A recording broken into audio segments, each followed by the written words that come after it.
Hey guys, today we'll be going over chapter 8, which is memory, and this is totally Dr. Weaver's wheelhouse. So you definitely want to pay close attention to what's going on in this chapter and remember it, all right?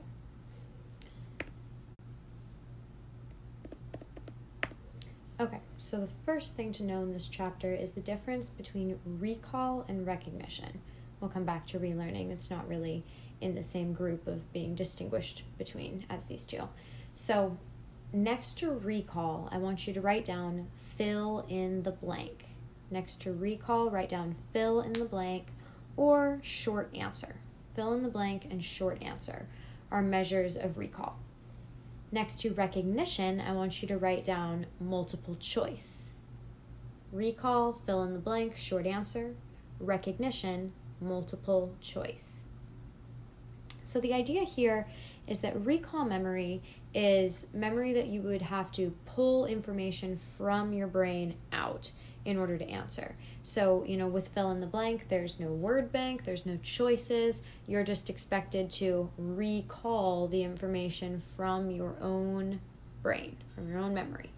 So recall is like fill in the blank or short answer. There's no prompt. They give you, a question prompt, but there's no memory cues that you're given.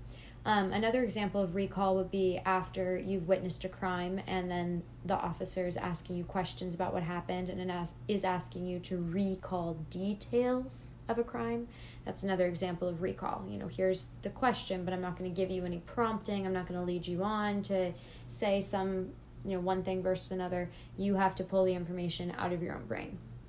Whereas recognition, all of the information is there in front of you. You just have to recognize and pick the correct answer. So recognition is like a multiple choice test.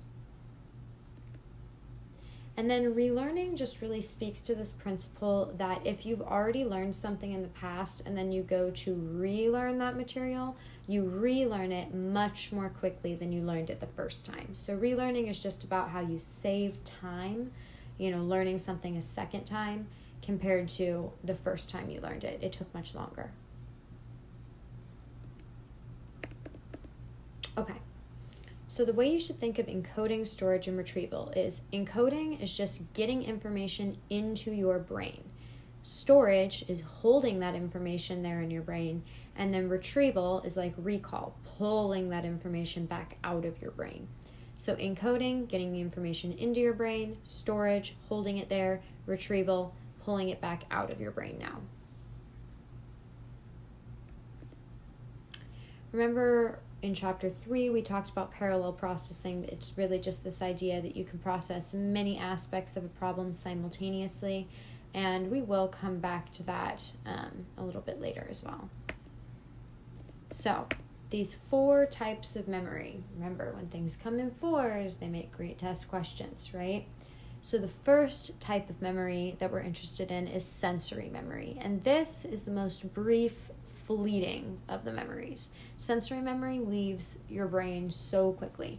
But sensory memory is the immediate, brief recording of sensory information. So remembering exactly how something smelled or tasted or felt, that sort of thing is a sensory memory. And yes, to some degree, I can imagine, what it feels like to pet my cat, but it's just not the same thing as actually petting a cat, right?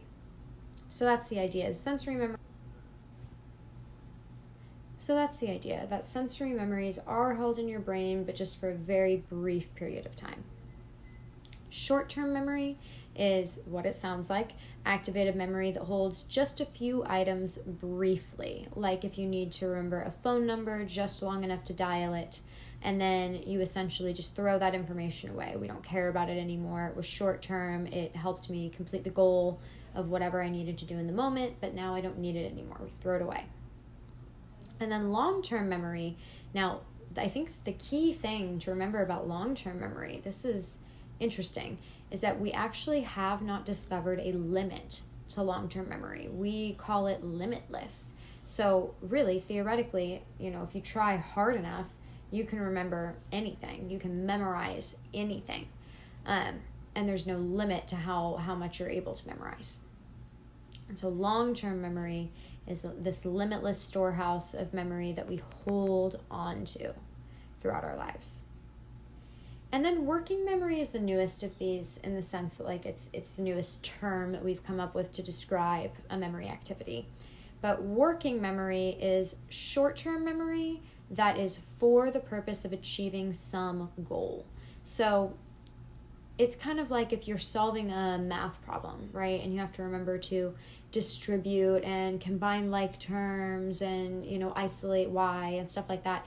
Well, you need to collect the information of the mathematical processes that you're doing along the way while you solve the problem. Because if you, distribute and then you throw that information away, right, and you no longer remember what you even just did in the last step, well, you're not going to be able to finish the task of doing the math problem. So working memory is just this idea that, like, it's short-term memory that's applied towards completing a goal, and then you get rid of it. Same thing as short-term memory. So working memory is a little bit longer than short-term memory, but ultimately you then make the choice with your working memory to throw that information away and not address it again short-term, or move it over into your long-term storage. Keep practicing it, keep rehearsing it.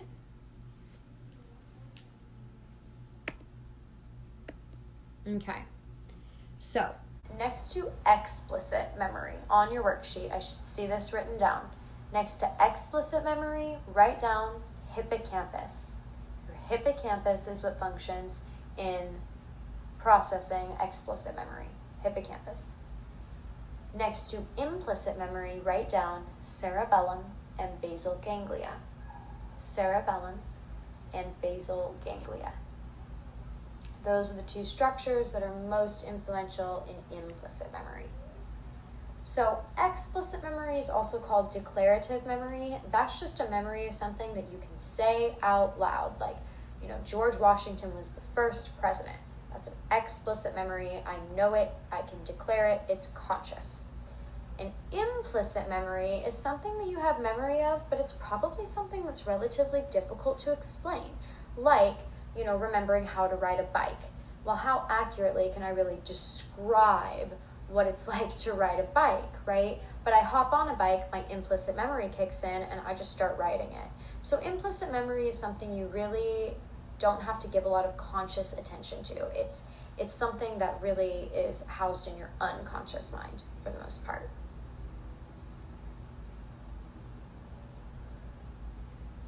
When it comes to effortful versus automatic processing, these go right along with explicit and implicit memory.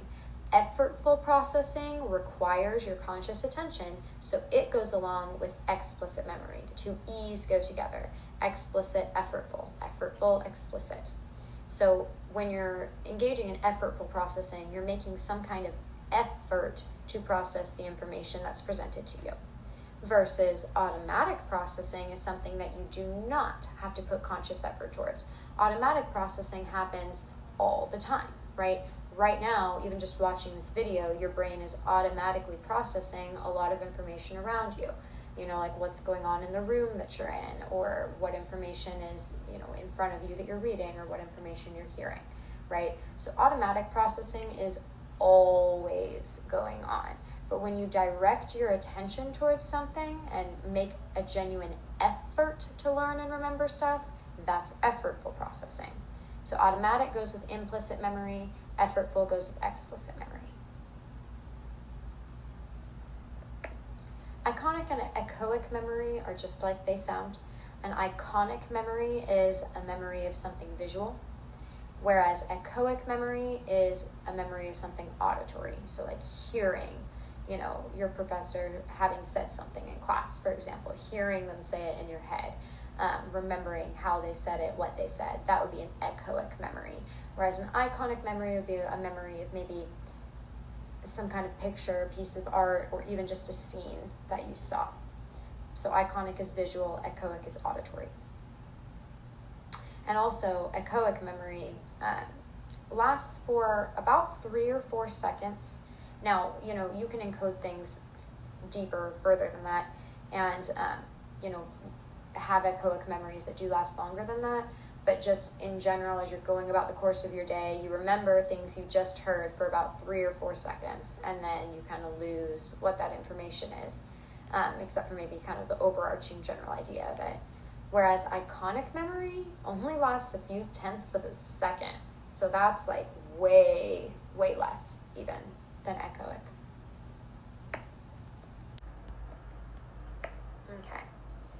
Chunking is this organization of items into smaller units. You chunk up the information into smaller, more manageable units. So this is why, actually, phone numbers are in groups of 3 numbers, and 4 numbers, instead of all just 10 numbers right along one after the other.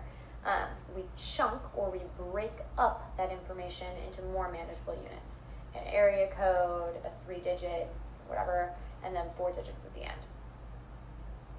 And really, I mean, chunking is something we do all the time. How are all of your textbooks organized? Well, it's not just one big long text of information. It's chapter by chapter by chapter. We've chunked the information up into, a chunk of textbook about consciousness, and a chunk about memory, and a chunk about learning, and etc. Oh, and then mnemonics are anything that you use to try to aid your memory. So, making up a silly saying or a song or just anything that will help you to remember something. Usually these techniques are going to employ vivid imagery and organizational devices. When it comes to spacing and testing effect is what I've been talking about this whole semester, and this is part of the reason that I have you do these SI sessions the way I have you do them, where you first watch a video lecture and fill out a worksheet, and then we meet for a Zoom session, and then when it comes time for test review, I give you your test review materials in bits and pieces. Because the spacing effect is this idea that if you space out your studying or your practice of something, you actually end up with better long-term retention than if you cram for something. You tend to forget most of the information that you've crammed after just a short while. So cramming, may work for one exam, but when you get to the final, you're going to have a lot of work to do. So it's better off to just space out your study from the beginning so that when you get to the final, you actually already remember most of what you learned.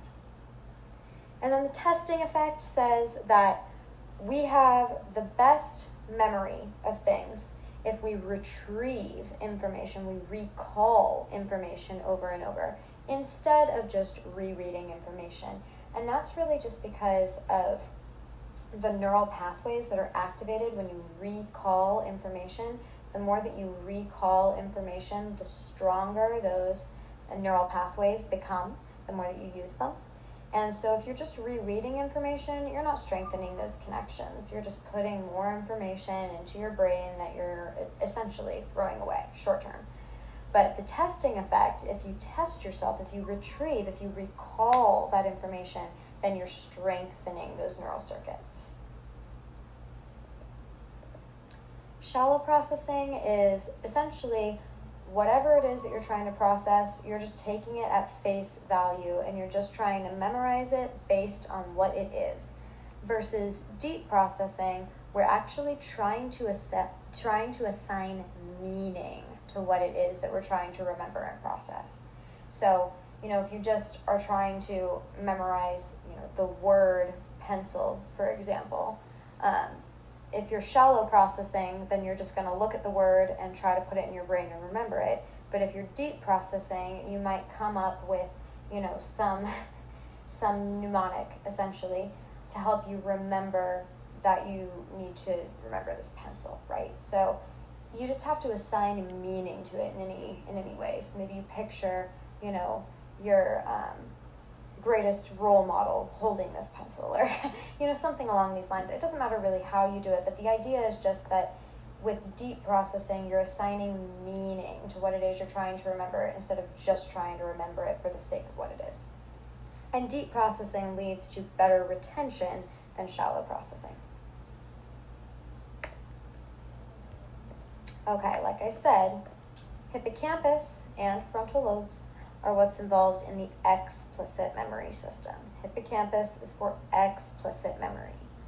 And then we kind of have these other terms, like semantic memory is explicit memory of facts and general knowledge, whereas episodic memory is like an episode. It's an explicit memory of an event that you experienced. And it's kind of played like a movie in your head a little bit. So like someone might have a very intense episodic memory of their wedding day, for example. They remember the episode, the event of walking down the aisle and getting married. And then memory consolidation is just when, and this mostly happens when we're in REM sleep, when your short-term memories that are in your hippocampus are moved over to long-term memory. That's called memory consolidation. Those short-term memories are being consolidated into long-term storage. And then the implicit memory system is the cerebellum and basal ganglia. The cerebellum is for implicit memories that are formed by classical conditioning. So, Pavlov's dog that began to associate the ringing of a bell with the presence of food. It's the cerebellum of the dog that learned that association. Another one is, we know that when we see lightning, we expect to hear thunder, or if we hear thunder, we expect to see lightning. That is an implicit memory that is stored in your cerebellum. It's a classical conditioning memory. So think cerebellum starts with a C, so does classical conditioning. Cerebellum is for classical conditioning, whereas the basal ganglia is for muscle memory. So the basal ganglia is all about coordinating this muscle or motor memory, remembering how to ride a bike, remembering how to do a dance, remembering those sorts of things you can't really explain. And, both of these implicit memories are things you can't really explain. You're not going to be able to explain a classical conditioning association that you've made because you're largely unaware that it's even there. But you also can't really explain muscle memory very well. I can't really explain how I know to just get on a bike and start riding it correctly. But nonetheless, that's a muscle memory that my basal ganglia has. And then flashbulb memories. These get asked about a lot, so definitely be aware of flashbulb memories. But a flashbulb memory is something that is a memory that is particularly emotionally significant. Flashbulb memories have to do with emotional significance, and they're housed in the amygdala, which is, of course, our sort of center for emotion, particularly fear and aggression. But the amygdala is involved in, several actions and feelings and stuff that have to do with emotion. The amygdala is very closely linked with emotion. So flashbulb memory of an emotionally significant moment or event, your wedding day, or, maybe on the other end of that, the day you found out you were diagnosed with cancer or something like that. It can be good or bad, but it just has to be emotionally significant, and that is housed in the amygdala as a flashbulb memory. Okay, now long-term potentiation is what I was just talking about when I said that, the more times you practice material, the more strengthened those neural connections become. So when you recall information, you strengthen the neural connections for the recall of that information. And that's really what long-term potentiation is talking about. A cell's tendency to increase in firing potential after being stimulated repeatedly. So the more that we use a neural circuit, the more that we stimulate a neuron to fire, the easier it fires. Okay? So rapidly stimulating certain memory circuit connections increases their sensitivity, it lowers their threshold, and the sending neuron needs less prompting to release its neurotransmitter. That's the idea. Priming is this unconscious activation of associations in memory. And so one example that I think is really interesting is, if you bring people into a room and you give them, a lecture about rabbits, bunnies, versus other people who are given, a lecture on something completely unrelated, or maybe no lecture at all, whatever they've decided is the control group equivalent. But if you give people a lecture on bunnies and then you ask them to write the word hare, they are like so many times more likely to spell it H-A-R-E than the people who were in a lecture that had nothing to do with bunnies. They're more likely to spell it H-A-I-R. So priming is this unconscious activation of an association you are not aware of. No one's thinking, oh, I better write a hare, H-A-R-E, because we were just talking about rabbits. They're just telling you spell the word hare. They might give you a list of words to spell. And, when it comes to hare, that's the biggest difference that we see, is that the people who were listening to the lecture about bunnies write it down H-A-R-E, and all the other people who had a lecture about something different are writing it H-A-I-R. So, which is kind of an interesting idea. Okay, the encoding specificity principle. What I want you to write down on your worksheet, what I should see written down on your worksheet here is, next to the encoding specificity principle, wherever we first learned information is where we will remember it the best or remember it the easiest. Wherever we first learned information is where we will remember it best or easiest. Okay? So the encoding specificity principle says that our encoding, our ability to get information into our brain, is specific to the context and the environment that we're in.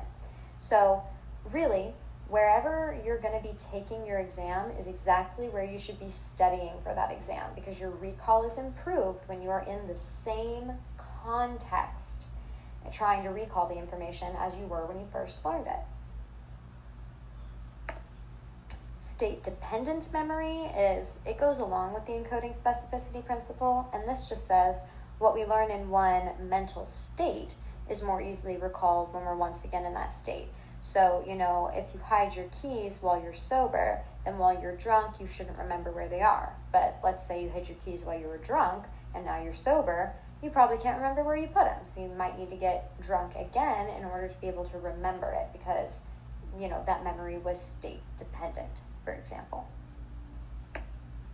And then mood congruent memory is just another variation of the encoding specificity principle, the tendency to recall experiences that are consistent with your good or bad mood. So have you ever noticed that maybe when you're having a really good day, it's really easy to think of all of the positive things. It's really easy to think of all the happy things that are going on in your life. But when you're having a bad day, it's like all you can think of is the negative. That's because of mood congruent memory.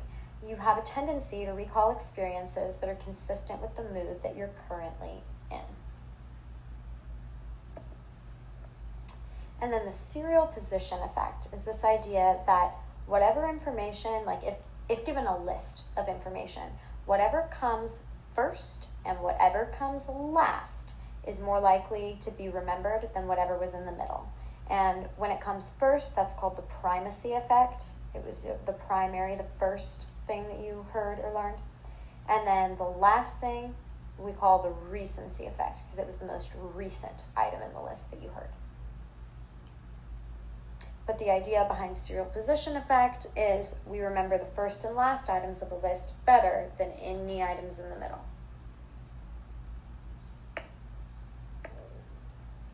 Okay. So, people always confuse anterograde and retrograde amnesia. So next to this, I should see this written down on your worksheet. Next to this, you should say, the first word tells you what you are forgetting or what you are failing to remember. The first word tells you what you are forgetting or what you are failing to remember. So with anterograde amnesia, you cannot form new memories. Antero means coming in the future, essentially. So anterograde amnesia, the first word tells you what you're failing to remember, failing to be able to form new memories of. And so anterograde amnesia is the inability to form new memories. Whereas retrograde, like retroactive, we're talking about stuff in the past, even the style, the retro style was in the past, right? So retrograde amnesia, first word tells you what you're failing to remember. So this is an inability to retrieve information from the past, the inability to recall old memories. And in a little bit here, we'll also get to proactive and retroactive interference, and that goes hand in hand with this as well. So failure to encode is something that happens frequently. Failure to encode occurs when we see things over and over, but we don't ever consciously make an effort to remember them. So here's some good examples. Only 1 in 85 could accurately draw the Apple logo, even when every single participant in the sample had seen it multiple times or owned an Apple product themselves. We have a general idea of what the Apple logo is, but is the bite out of the apple on the right side? Is it on the left side? Which way does the leaf point?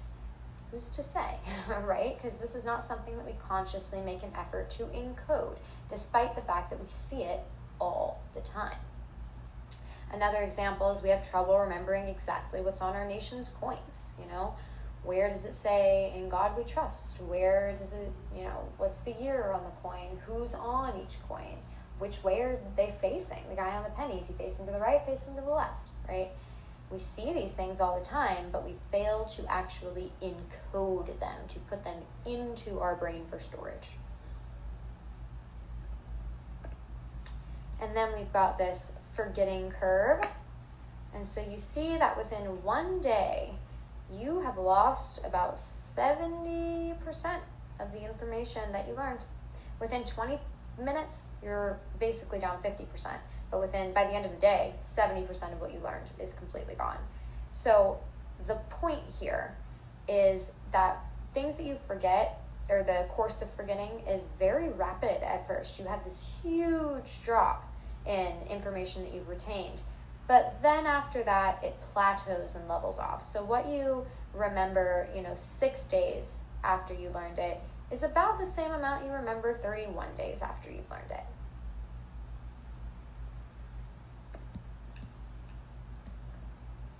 Okay, so now here we are to proactive and retroactive interference. Now be aware that it is super frequent to see 4 answer choices on problems where the first 2 answer choices are anterograde amnesia and retrograde amnesia, and the second 2 answer choices are proactive interference and retroactive interference. So you want to be very aware of these 4 things and the differences between them.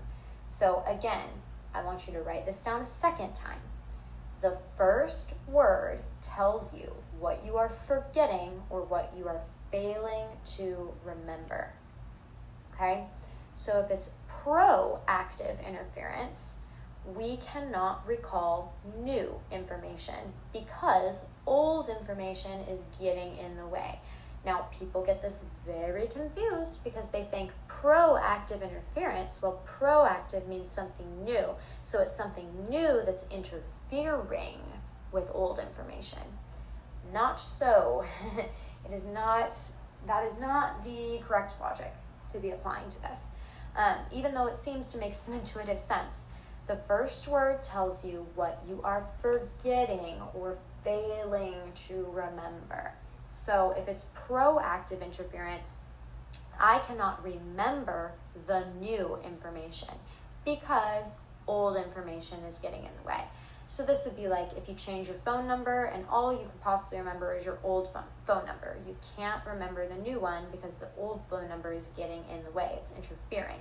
That's proactive interference because I can't remember the new thing. I can't remember the new phone number, or I can't remember the new combination on my lock because all I can think of is the old combination.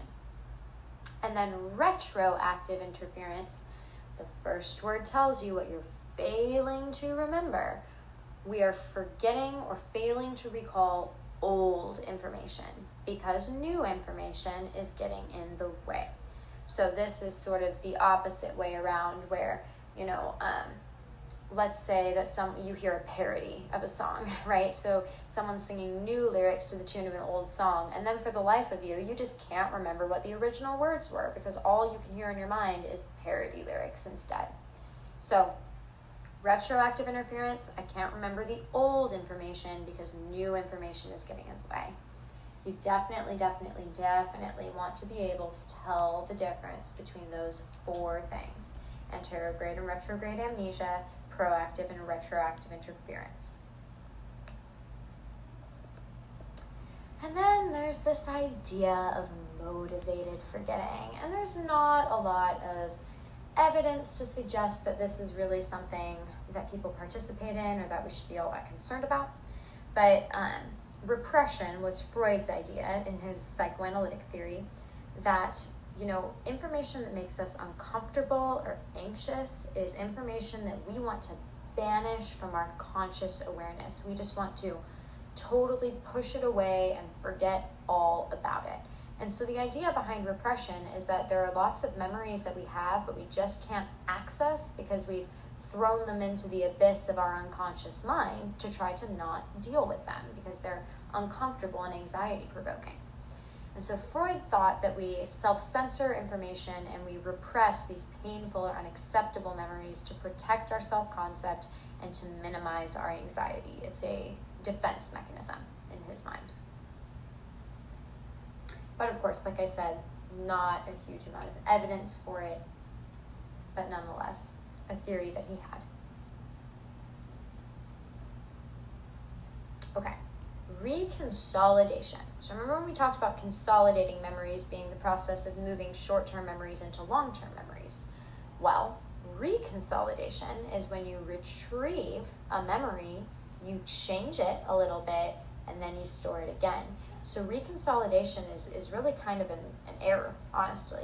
But I mean, think about it. How many times have you maybe told a story to a friend and you kind of forget a couple of the details, so you just make something up for the sake of, continuing your story, and maybe that, detail wasn't really that important anyway. Like, I don't remember how I got to the store, so I'll just say that I was, going there for a friend or something like that. Whatever, right? I'll say something to fill in the gap because it's not that important.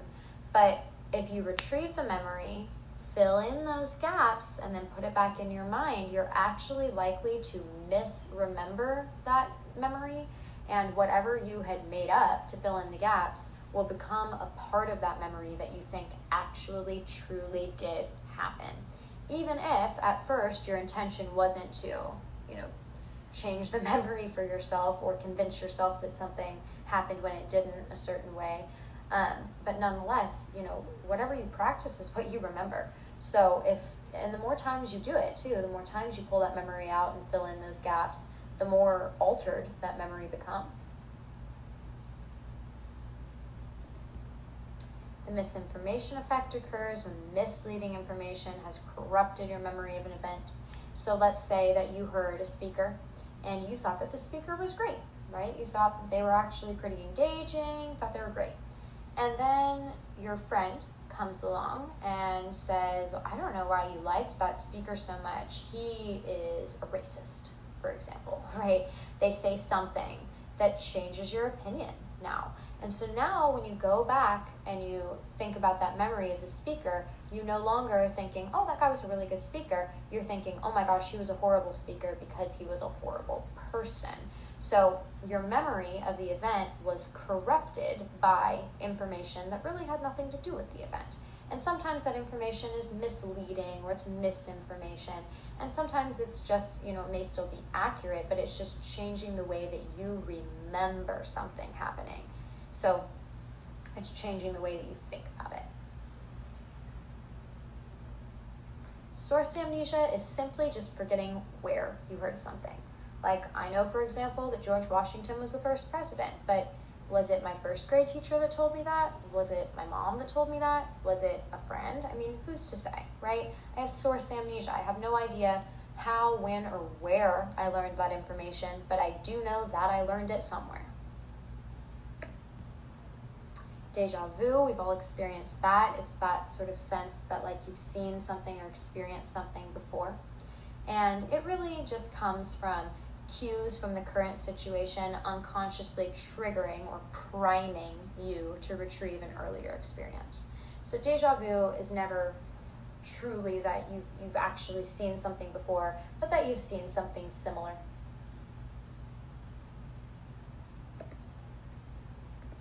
Okay. Discerning true and false memories. I think this is super interesting. So when we describe childhood experiences, we fill in gaps with reasonable guesses. And like I said, the more we repeat those guesses, the more we believe them to be true.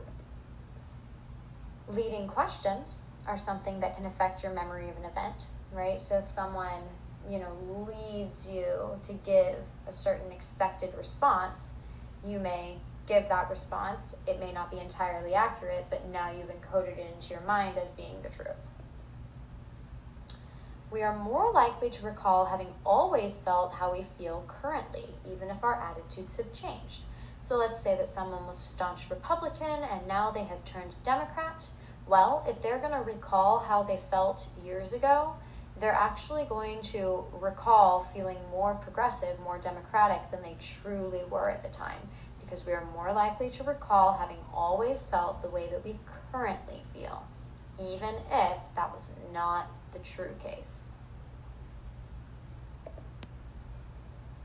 And then there's one thing I want you to actually write down here on your worksheet. This will be the last thing for this worksheet. My mom actually always used to say this. So I want you to write down her quote, which is, "The worst lies you can tell are the ones you tell yourself." The worst lies you can tell are the ones you tell yourself. And that's just because, like I've been saying, if you fill in these gaps with reasonable guesses or not reasonable guesses, unreasonable ones, when you fill in gaps in your information and you reconsolidate those memories, you start to believe your own BS. So the more times you lie, the more you actually believe the lies that you're telling. And that's dangerous, not just for you, but for anyone else who comes into your life that you might affect. So the worst lies that you can tell are the ones you tell yourself. It truly changes the way that you think about and perceive many other things. Okay. Last little bit here. Children's eyewitness recall. So children's memories can be easily molded and influenced, and this is largely because children have very active imaginations. And 58% of preschoolers produced false, often vivid stories about one or more events that they never experienced when prompted. So, if you ask, we brought in this sample of preschoolers, and we asked them, hey, can you tell me about that time that you went up into a hot air balloon with your family? And none of them had ever been in a hot air balloon before. But 58% of them were like, yeah, I can tell you all about it. I remember that, my family and I, we had all just gone to get ice cream right before it happened. And then, we got on this big balloon and we went up into the air. I mean, they will just come up with like a whole narrative. Even down to details like, as we were walking up to the balloon, my brother tripped and fell. Like, they will just produce the craziest stories of things that never even happened. So it's hard to trust things that really young children say. And professional psychologists could not reliably separate real memories from false memories in children. So, a third party knew whether or not a child was telling the truth and could confirm or deny. But we would bring in these professional psychologists and tell them, hey, they're either telling you the truth or a lie, figure it out. And they could not reliably separate true from false narratives or memories that children were giving.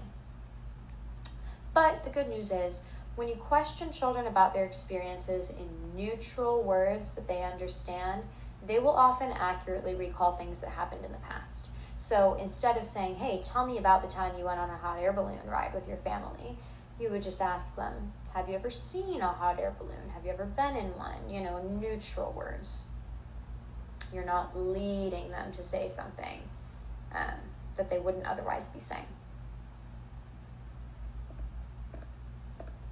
And then this is really just kind of something for you guys to maybe read through, and it's just kind of some tips, some study tips, essentially, on how to improve your memory.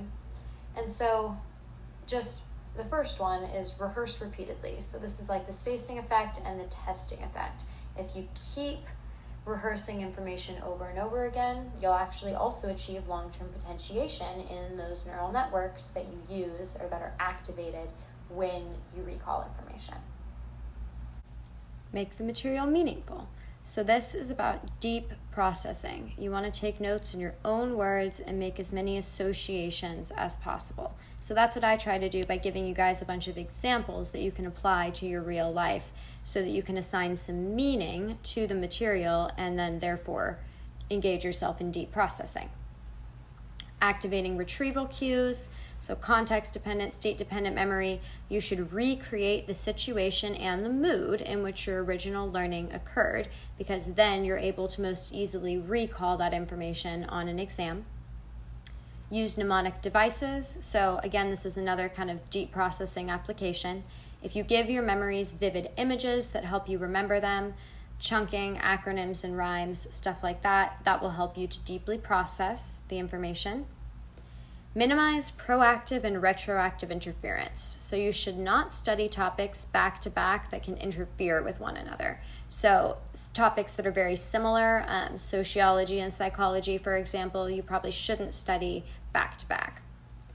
And then sleep more, because your brain consolidates information into your long-term memory while you sleep.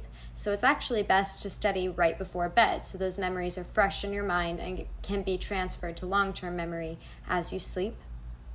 And then lastly, test your own knowledge, both to rehearse it and to find out what you don't yet know. That is the testing effect, and it is real and powerful. All right, that's all for this one. So be sure to submit that pre-session worksheet with those things highlighted or bolded or a different color or something like that. It makes it so much easier for me. So go ahead and submit that pre-session worksheet, and I will see you at the Zoom session.